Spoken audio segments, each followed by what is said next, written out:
All right, so what a past 24 hours it's been across central Georgia. We've seen it all. 70s, wind, rain, and now we are down in the 30s as we take a live look at downtown Macon. 33 the current number. Wind is still coming in from the northwest at about 8 miles an hour. The dew point is at 10, so the air is very dry out there. 34 in Gordon, 33 Montezuma, Unadilla, 30 in Thomaston, and in Butler we are already below freezing, and unfortunately we're going to stay below the freezing mark in a lot of these communities for the next 8 to 10 hours before all is said and done. And we are running some 25 to 30 degrees cooler than we were this time last night. 24 degrees cooler in Macon and in Gordon, 31 in Eastman, 26 degrees cooler in Soperton, and 30 degrees in Cordele right now. The radar picture looks a lot different than it did 24 hours ago. The front has slid on through and we are in its wake with high pressure building in. Unfortunately, that high pressure coming right over central Georgia through the overnight hours. That means we are going to get literally as cold as we could possibly get with the air mass as it comes on through. The good news is that it will be east of central Georgia tomorrow. That means we will get that flow in and off the Gulf with, of course, that clockwise motion there,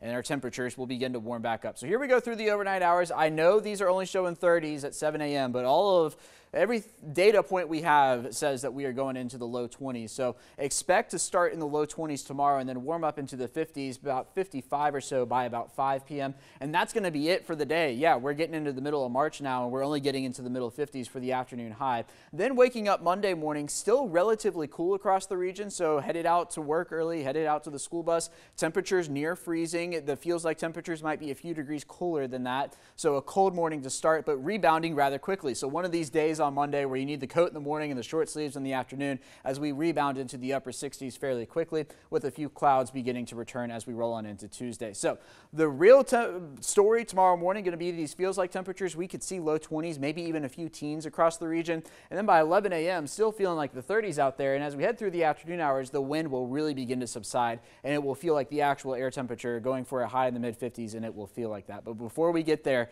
a freeze warning in effect until 11 a.m. tomorrow. Temperatures as low as 20 degrees. Protect sensitive plants and crops as best you can. I know there's been a lot on the peach trees, a lot of the flowers have already started to come out. If you can do anything to protect them, tonight is the night to do it. And again, that's going to run until 11 a.m. because our clocks are moving forward tonight. Sunrise tomorrow is at 7:47 in the morning. That means sunset tomorrow night is at 7:41 p.m. So the official change happens at what should be 2 a.m., but we won't have a 2 a.m.